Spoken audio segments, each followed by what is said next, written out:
안녕하십니까. 이번에 교회 행정을 여러분과 함께 공부해갈 교수 안정입니다. 저에 대해서는 소개란에서 이미 여러분들과 함께 나눴으니까 생략하기로 하겠습니다. 일반적으로 교회 행정이라고 하면 인사관리, 물자관리, 환경관리 등 교회가 원활하게 운영되는 방안에 관한 것으로 생각합니다. 이러한 관점은 교인과 재정, 건물을 어떻게 효율적으로 관리 운영하여 예상되는 문제들을 최소화하거나 없애는 것에 중점을 두거나 교회의 양적 성장의 목적을 둔 행정이 될 가능성이 매우 높습니다.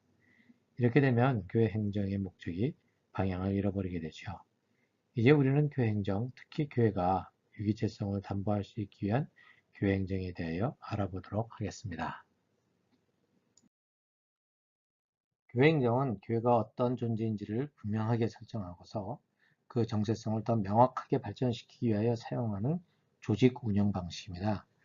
그래서 교회가 무엇인지 그 정체성을 정의하는 것이 중요합니다.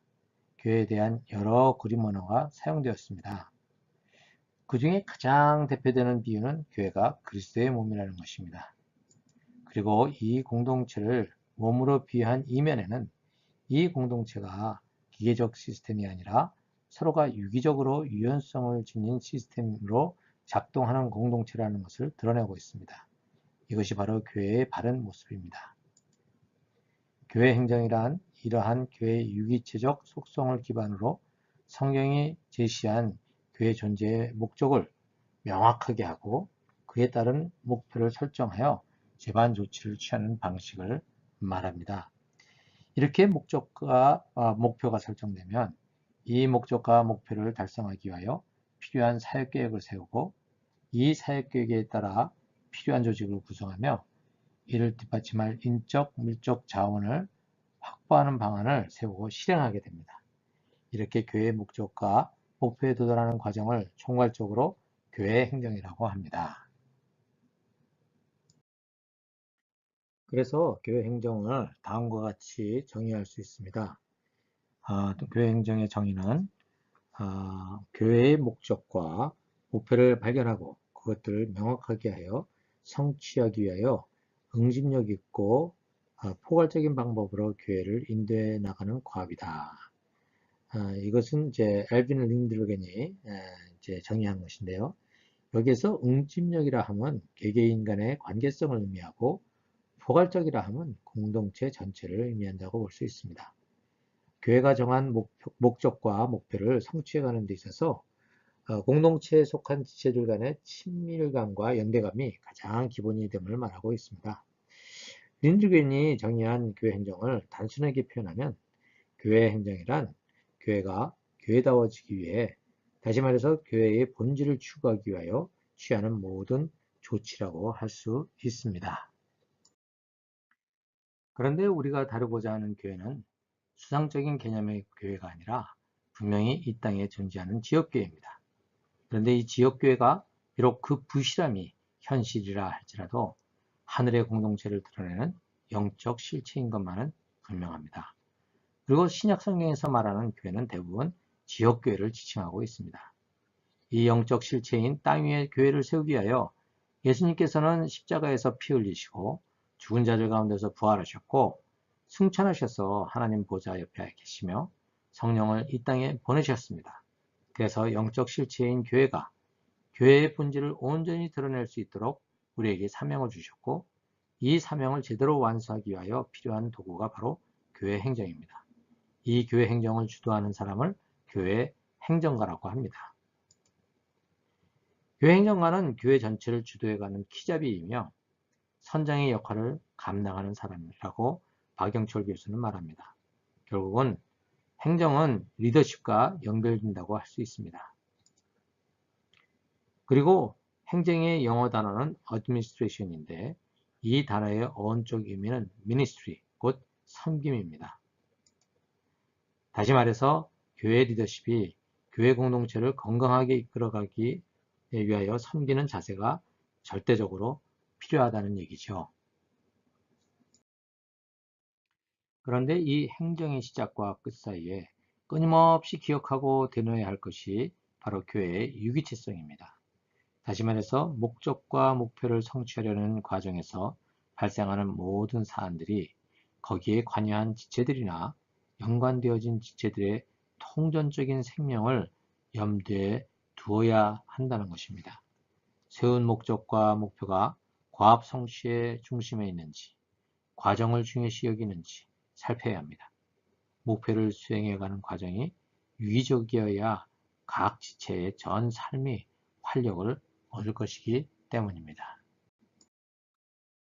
이렇게 교회가 다른 조직과는 다른 속성을 가지고 있기 때문에 교회를 세워가기 위한 행정 또한 다른 조직과는 다른 독특성을 가지고 있습니다. 그렇다면 교회의 독특성은 무엇일까요? 그 독특성은 다음 4가지로 말할 수 있겠습니다. 첫째, 교회는 단순한 조직체임과 동시에 유기체입니다. 다시 말해서 교회는 영적 생명력을 지닌 그리스도의 몸인 동시에 행정적 조치를 취하는 조직체인 것입니다. 이 두 요소는 서로 충돌을 일으키면서도 서로 공존해야 하는 긴장관계를 형성하고 있습니다. 둘째, 교회는 기관 중심임과 동시에 개인 중심입니다. 이 뜻은 교회가 개인의 필요보다 조직체의 필요를 우선으로 하면서도 개인의 필요를 공동체가 채워주는 긴장관계가 존재합니다. 이것을 가능하게 하는 양식을 박영철 교수는 공동체 모드라고 합니다. 셋째, 교회의 프로그램의 궁극적인 목적이 사람 중심이어야 합니다. 교회는 다양한 프로그램을 계획하고 실행합니다.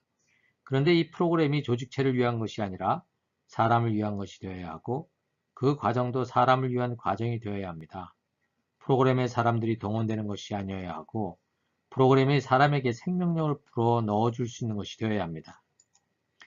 넷째, 교회는 머리 되시는 주님을 중심으로 하는 중앙집권적인 성격을 가지고 있지만 개개 교인들의 은사와 지체로서의 역할 감당이라는 측면에서는 지방분권적이어야 합니다. 현재의 교회 현실은 거의 유기체성보다는 조직체 성향이 강한 편이라고 할 수 있습니다. 그래서 양극적 조화를 이룰 수 있기 위해 유기체성을 좀 더 강조해야 할 필요가 있습니다. 이런 것을 조절하는 과정이 바로 교회 행정이라고 할 수 있습니다. 그러면 교회 행정을 위한 조직을 어떻게 구성하는 것이 좋을까요?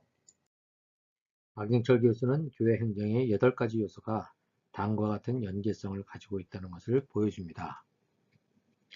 첫째는 목적과 목표입니다. 목적은 교회의 본질적인 면을 말합니다.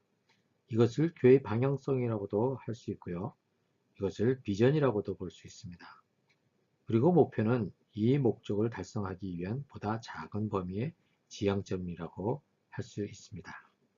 그런데 이 도표를 이 책의 5장에서 언급하고 있는 교회의 사명과도 연계해야 한다고 생각합니다. 왜냐하면 박영철 교수에 따르면 목표는 목적을 실현하기 위한 실천 방안이기에 어느 시점이 되면 변할 수 있지만 사명은 교회의 본질을 드러내기 위한 것이기 때문에 변하지 않는다는 것이죠. 그래서 비전과 사명과 목표를 포괄적으로 이 도표에서는 목적이라는 카테고리 안에 넣었습니다. 그러면 이 도표를 제가 사역하는 나눔교회의 행정도표에 적용해 보겠습니다. 제가 사역하고 있는 나눔교회는 말씀과 삶을 나눔으로 하나님 나라를 드러내는 교회라는 비전이 있습니다. 나눔교회는 교회의 본질이 하나님 나라를 드러냄에 있다고 본 것인데 그것을 말씀을 제대로 이해하고 실천하는 삶을 사는 다른 사람들과 나눔에 있다고 본 것입니다. 그리고 이것을 구현하기 위해 교회가 선택한 미션은 세대를 이어 제자 삼아 세상으로 나아가게 한다고 정했습니다. 그러면 이것을 실현하기 위해 어떤 목표를 세웠을까요? 저희 나눔교회는 가정과 세대 간의 하나됨, 말씀 배움의 활성화, 말씀 실천의 활성화, 가족 공동체의 하나됨, 선교적 정신 함양이라는 목표를 세웠습니다. 이 목표를 실현하기 위해서 가정과 세대 간의 하나됨을 위하여 통합 예배와 세대가 함께하는 성역 공부를 시행하고 있고 말씀 배움의 활성화를 위하여 질문과 토론을 기반으로 한 소그룹 성역 공부를 계획했습니다. 그리고 말씀 실천을 활성화하기 위하여 삶을 나누는 모임을 계획했습니다. 그리고 선교적 정신 함양을 위하여 최근에 시작된 모임이 일상 속에서 그리스도인으로 살아가는 일상신학 탐구를 하기로 계획했습니다. 그리고 나눔 교회의 이론임을 확인하고 하나됨을 위한 방안을 계획하고 있습니다. 이러한 계획을 실행하기 위한 조직으로 나눔교회는 통합예배를 위한 예배팀과 세대가 함께하는 성경 공부와 주일학교 안에서 부모와의 합동 사역을 위한 교육팀, 그다음에 말씀 실천을 활성화하기 위한 모임을 위하여 두렌 지원팀이 있습니다. 그리고 선교적 정신 함양을 위하여 선교적 프로젝트 팀과 선교팀이 존재하고 나눔교회 지체들의 하나됨을 위한 친교 봉사팀이 있습니다. 그런데 이 조직을 운영하는 방식은 일반 조직과 다릅니다. 일반적으로 각 조직 안에는 그 조직에 속한 인적 자원이 있습니다. 그러나 나눔교회에는 예배팀을 제외하고는 각 부서의 팀장과 부팀장, 그리고 교육자만 존재하고 일반 팀원은 존재하지 않습니다. 대신에 각 팀의 사안에 따라 두레 모임이나 소그룹 성경 공부 모임 등을 동원하게 됩니다. 이렇게 하는 이유는 각 부서에 소속하는 분위기가 아직 조성되어 있지 않기 때문입니다. 이것을 인위적으로 배정을 하거나 압력을 가하게 되면 유기적인 교회의 특성을 상하게 하기 때문에 기다리고 있는 중입니다. 밀접 자원의 경우 나눔교회는 미국 교회를 사용하고 있기 때문에 장소와 시간의 제약을 받고 있습니다. 이것을 해결하기 위하여 나눔교회는 지체들의 가정을 활용하고 있습니다. 청소년 모임, 일청년 모임, 소그룹 성경 공부 모임, 두레 모임 등 대부분의 모임이 자원에서 가정을 오픈한 곳에서 열리고 있습니다. 그리고 유년주일학교는 미국교회 유년주일학교와 연합해서 열고 있고, 이 모임이 끝나고 난 후에 나눔교회 자녀들만 남아서 자체 프로그램을 하고 있습니다. 이러한 프로그램이 실행되는 과정을 살펴서 보완해야 할 점들이 무엇인지 모색하고 조정하는 일을 매주 토요일에 교육자 모임에서 하고 있습니다. 그리고 매달 둘째 주일에 팀장과 부팀장들의 정기 모임에서 한 달간의 사역을 보고하고 평가하며 다음 달의 사역에 관한 내용을 보고하고 예상되는 사항을 토의하는 시간을 갖고 있습니다. 이것을 박영철 교수는 통제라고 했는데 이 개념보다는 조정작업이라고 하는 것이 더 적절할 것 같습니다. 마지막으로 이렇게 진행한 계획이 이루고자 했던 목표에 얼마나 다다랐는지 평가하는 단계가 남았습니다. 이상적으로는 이 평가 작업이 이루어져야 하지만 현실적으로는 이 작업 실행이 이루어지는 교회가 그리 많지 않습니다. 나눔교회도 평가 작업을 제대로 실행해 보지 못했습니다.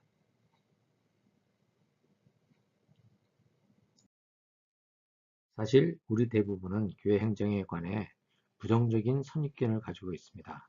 우선 행정은 필수적인 것이 아니라고 여기는 것과 행정은 딱딱하고 기계적이라는 것, 그리고 더더욱 영적인 것과는 거리가 먼 것으로 여깁니다.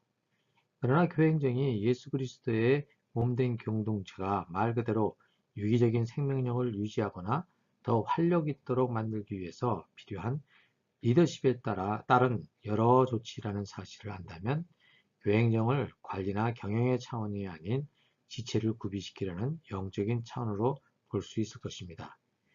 이러한 차원에서 교회 행정에 접근한다면 우리는 교회 행정을 하는 과정에서 교회 행정의 특성을 항상 염두에 두어야 합니다. 첫째, 행정은 그리스도의 몸인 교회를 세우는 데 초점을 맞춘다. 둘째, 행정은 교회의 비전을 구체적으로 이루어가는 방법이다. 셋째, 행정이란 사람들의 성장과 성숙을 돕는 과정이다. 넷째, 교회 행정은 언제나 유기적 관계 중심으로 이루어져야 한다. 이 특성이 잘 구현될 수 있기 위해서 첫째, 교회 행정을 수행하는 목회자는 자신도 이 조직의 한 부분으로 이해하여야 합니다. 다시 말해서 목회자와 평신도를 한 교회의 공동 목회자요, 공동 사역자로 생각해야 한다는 것이죠. 둘째로, 교회 행정을 단순히 사람을 동원하고 다루는 방식으로 보지 말고 사람 간의 관계와 그 관계에 흐르는 개개인의 속사정도 들여다볼 수 있어야 한다는 것입니다. 물론 목회자 혹은 평신도 지도자 자신의 내면의 정황도 들여다봐야 합니다. 그래야 교회 행정이 유기적인 관계 중심으로 이루어질 수 있습니다. 실제로 교회 행정이 교회 안의 것만을 다루는 것이 아니라 그 외의 다양한 조직들, 예를 들면 가정, 친척, 이웃, 직장, 사회, 지역사회 등을 염두에 두어야 합니다.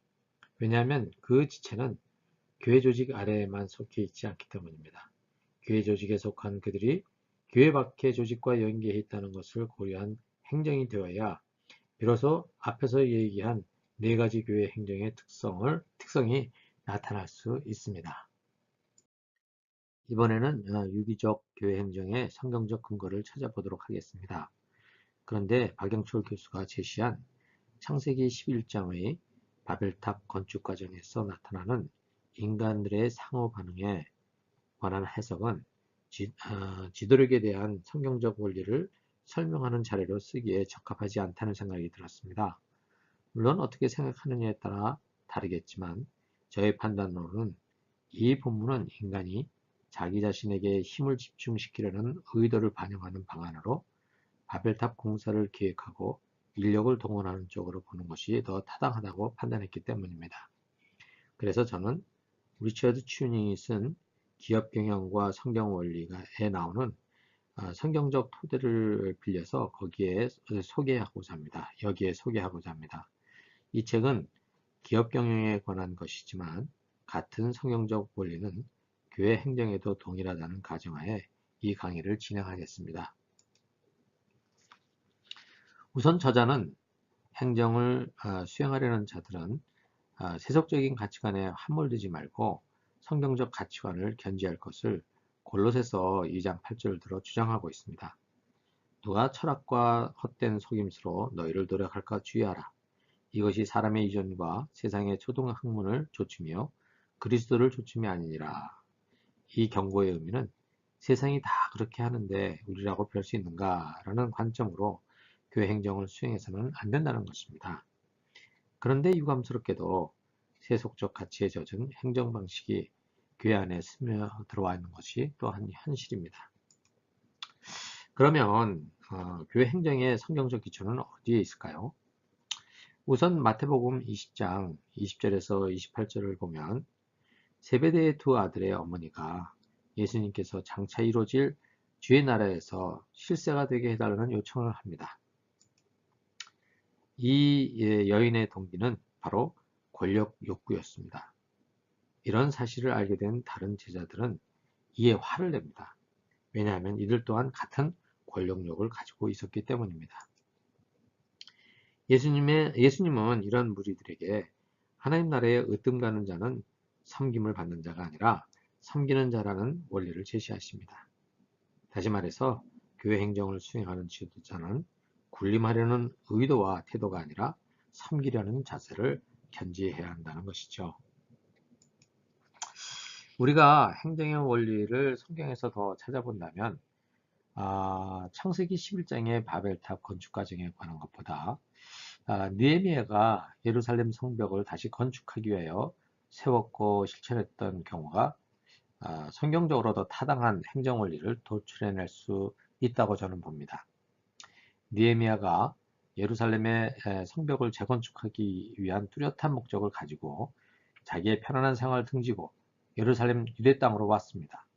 그리고 이 성벽 재건축을 위하여 현 주민들의 마음을 사기 위하여 그들과 진정성을 가지고 소통하며 관리들과 제사장들을 설득하여 그들의 연합을 이끌어냅니다. 그리고 무엇보다 하나님의 말씀에 어긋나는 행위를 철저히 회개하여 율법에 따라 사는 삶으로 되돌리는 일을 지속적으로 하였습니다.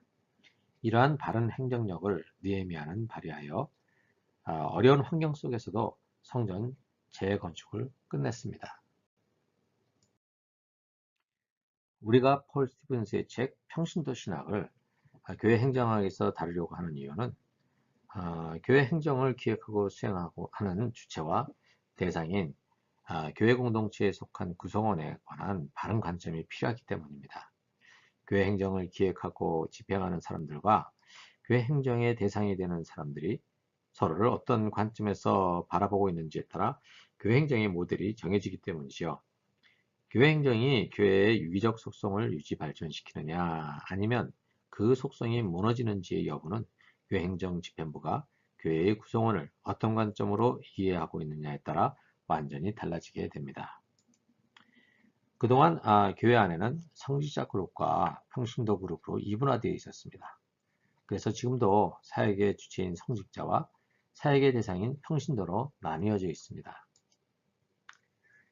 그러나 교회, 즉 소위 성직자와 평신도를 모두 포함한 그리스도의 몸 공동체는 하나님의 한 백성입니다. 더 정확하게 말한다면 모두가 하나님의 평신도, 즉 하나님의 백성이며 동시에 하나님의 부르심을 받은 성직자인 것이죠. 그러면 목회자와 일반 성도는 어떤 구분에 따른 것일까요? 이것은 은사에 따른 역할 분담과 관련되어 있습니다. 교회 공동체를 위하여 공동체 일원 중에 목양과 가르침의 은사를 가진 사람을 전임 사역자로 공동체가 세운 사람을 목회자라고 할 수 있습니다. 이런 관점에서 볼 때 목회자는 평신도와 신분상 구분된 성직자가 아니라 평신도인 것입니다. 다만 공동체를 섬기는 목회의 은사를 하나님 나라의 백성으로서 사용하고 있는 것입니다.